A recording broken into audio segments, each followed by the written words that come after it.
부동산 왕초보인데 부동산 공부해보려고 하는데 막상 뭐부터 할지 모르시겠다고요. 심지어 불이익 수준도 안 되신다고요. 이 영상 하나로 부동산 공부를 어떻게 시작할지 정리해드리겠습니다. 안녕하세요. 부동산으로 수저 바꾸기 스푼체인지입니다. 부동산 공부 첫 번째, 부동산 유튜브 구독하기입니다. 진입장벽이 가장 낮고 이전과 달리 요즘에는 양질의 정보를 전달하는 채널도 많고 아무 부담 없이 시청하기 좋기 때문입니다. 좋은 채널만 잘 선별해서 구독해놓고 출퇴근 시간에라도 시청하세요. 게임 영상 보지 말고 예능 영상 보지 말고 나는 무주택자이더라도 불인이더라도 그냥 매일 아침 저녁 출퇴근하면서 보세요. 그럼 그 안에 왜 부동산을 알아야 하는지부터 어떻게 시작하면 좋은지까지 다 녹아 있습니다. 요즘 가장 괜찮은 채널로는 부룡님의 부지런TV, 얼음공장, 월급쟁이 부자들, 러셀TV, 스푼체이지 등이 있겠네요. 가장 손쉬운 방법이니까 일단 첫 번째로 추천합니다. 두 번째, 부동산 책 읽기입니다. 참 뻔한 이야기입니다만 이전 영상에서도 설명했던 것처럼 책이 접근하기에도 기초 지식을 쌓기에도 가장 가성비가 높은 방법이에요. 저는 나이가 40이 다 되도록 임대인과 임차인이 헷갈리고 청약은 어떻게 하는 건지, 청약통장은 왜 만들어야 하는 건지, 가점은 뭔지, 그리고 분양권에 붙는 피가 뭔지도 몰랐어요. 서점에 가보면 부동산 관련 책들이 진짜 많습니다. 두세 권만 잘 골라서 맘먹고 읽어보세요. 그것도 망설여지면 한 권만이라도 읽어보세요. 어떤 책이 좋은지는 제 이전 영상에 추천해드렸고요. 어렵지 않은 책으로 골라서 흘리듯 읽다 보면 부동산 용어나 부동산 투자, 부동산 시장 사이클, 그리고 계약 종류와 방법, 부동산 정책 같은 지식에 대해 조금씩 알아가시게 될 거예요. 중간중간 어렵다면 건너뛰시면서 이해되는 부분 위주로라도 읽어보시길 추천드립니다. 세 번째, 부동산 강의 듣기입니다. 저는 어떤 분야건 간에 공략집이 있다고 생각하고요. 내가 가려는 길에 내 시간과 에너지, 시행착오를 줄여줄 수 있다면 비용을 내고서라도 그 방법을 택해야 한다고 생각합니다. 세상에서 가장 바보 같은 행동이 의욕만 넘쳐서 맨땅에 헤딩한 짓이에요. 비용을 투자해야 합니다. 저는 부동산 강의에만 1000만원 넘게 쓴 것 같아요. 근데 저는 돈이 하나도 안 아까웠어요. 제가 그만큼 빠르게 실력이 늘었거든요. 강의를 들으면 내가 앞으로 공부해 나가면서 겪을 시행착오를 거의 대부분 줄일 수가 있고요. 내가 가려는 길에 저만치 가 있는 사람들이 알려주기 때문에 얼마나 어떻게 해야 하는지가 명료해집니다. 그러니 반드시 비용을 지불하더라도 지름길을 택하고 공략집을 얻으면서 가세요. 그게 나중에 결과적으로 보면 가장 비용과 시간이 덜 드는 일이라는 것을 깨닫게 될 거예요. 네 번째, 부동산 임장 가기.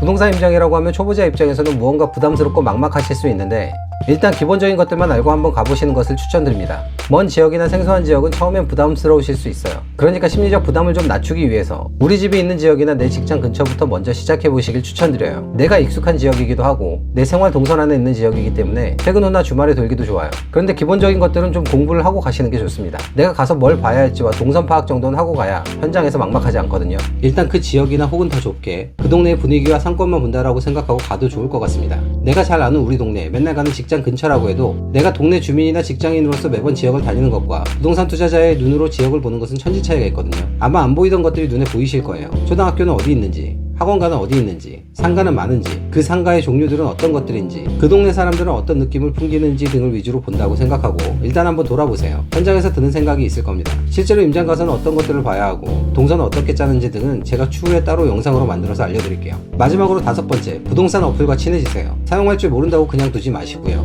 하나씩 접속해보고 다운받아 보세요. 부동산 어플 사용법은 따로 영상으로 공유드릴 건데 일단 네이버 부동산 사용법을 먼저 알려드릴게요. 네이버 부동산이라도 먼저 익숙해지시는 게 중요합니다. 자, 네이버 메인 화면에 들어가시면 이렇게 검색 탭이 있고 그 밑에 부동산이 있습니다. 오른쪽 하단에 부동산이 있어요. 그걸 클릭해 주시고 그럼 부동산 메인 화면으로 들어갑니다. 그럼 여기서 내가 검색하고 싶은 지역을 선택을 합니다. 예를 들어서 우리 동네가 하남시다. 그럼 하남시를 선택을 합니다. 그러면 하남시가 이렇게 나오죠. 이렇게 그 해당 지역으로 들어가게 됩니다. 그러면 여기 지역에 가서 조건을 걸어주는 거예요. 왼쪽 상단에 보시면 아파트 분양권, 재건축, 오피스텔 이렇게 나와 있죠. 우리는 아파트를 볼 거니까 아파트만 클릭해 주셔도 되고 아파트 분양권이나 재건축을 보실 거면 해당 메뉴를 선택을 하시면 됩니다. 자, 이렇게 한 상태에서 우리는 거래 방식을 선택해 줄 거예요. 거래 방식은 매매랑 보통은 전세를 선택을 합니다. 근데 다만 내가 만약에 전세만 얻고 싶다라고 하면 전세를 선택해 주시면 되고 아니면은 나는 월세만 얻고 싶다라고 하면 이렇게 월세를 선택해 주시면 됩니다. 다만 우리는 부동산 투자를 한다라고 가정을 할 거니까 매매와 전세를 선택을 하고요. 그 다음에 가격대를 선택해 주는데 사실 서울 수도권 같은 경우에는 여기 가격대가 워낙 천차만별이기 때문에 가격대를 선택하지는 않습니다. 다만 지방의 중소도시라든가 이런 곳에 가서 투자를 하실 때는 뭐 거기 가가지고 6억짜리 7억짜리 아파트 살 건 아니니까 뭐 4억대라든지 3억대라든지 이렇게 걸어주는 게 좋습니다. 다만 여기서는 수도권이니까 저는 가격대를 걸진 않겠습니다. 자, 그 다음에 면적을 선택해 줄 겁니다. 면적은 이렇게 클릭해 보시면 10평대 이하부터 70평대 이상까지 나와 있는데 우리는 보통 국민평형이라고 하는 84라고 하죠. 30평대를 클릭을 할 겁니다. 30한 4평 전후가 되겠는데 이렇게 정도 선택을 해줍니다. 그런 상태에서 네, 닫고요. 그 다음에 사용 승인일은 거시고 싶으시면 거셔도 되고, 나는 너무 구축이 싫다 그러면 25년이나 30년 정도는 제외해 주시고 이렇게 쭉 당겨 주셔도 되고요. 나는 신축이 좋다 그러면 10년 이내로 보시면 되겠고, 그게 아니라고 한다면은 그냥 조건은 두지 않고 그냥 합니다. 그 다음에 세대수를 클릭해 줍니다. 세대수 같은 경우에는 100세대부터 2000세대 이렇게 올라가 있는데, 보통 서울 수도권 같은 경우에는 300세대 이상 정도를 선택해 주시면 좋습니다. 보통 세대수가 너무 적으면 나홀로 아파트이거나 비선호되거나 혹은 매도할 때 용이하지 않을 수가 있어요.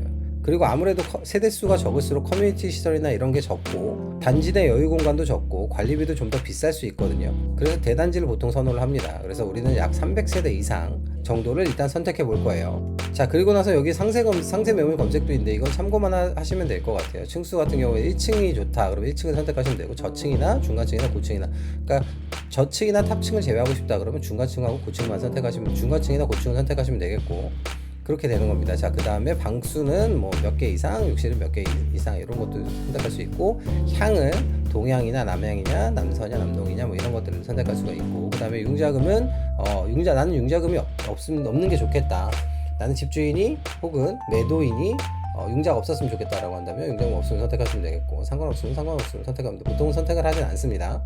자, 그 다음에 기타 옵션은 뭐 올수리, 복층 이런 것들을 선택을 하실 수가 있습니다. 그래서 그런 상세 검색은 사실은 근데 전체적으로 한번 파악하고 심심할 때 재미삼아서 본다거나 아니면 이제 익숙해지기 위해서 본다거나 할 때 상세 매물 검색까지는 하지 않고 전체적으로 가격대가 어떻게 흘러가는지 정도, 내가 관심 있는 단지가 얼마 정도인지만 보시면 되겠습니다.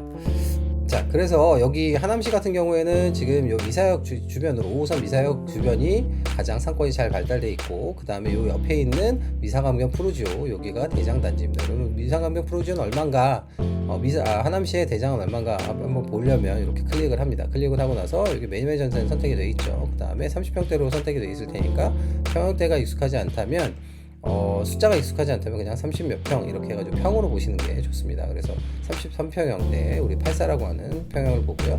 그 다음에 가격대는 낮은 가격대 순으로 먼저 선택을 합니다. 그래서 지금 미사강변 푸르지오의 전세가는 최저가가 6억 3천이 되겠구나 라고 생각을 하시면 되겠고, 여기 하나 둘 셋 넷 다섯 여섯 이렇게 7, 8 전세가 뭐 8개 9개 이렇게 나와 있구나 라고 생각을 하시면 되겠습니다. 한 10개 정도 나와 있네요.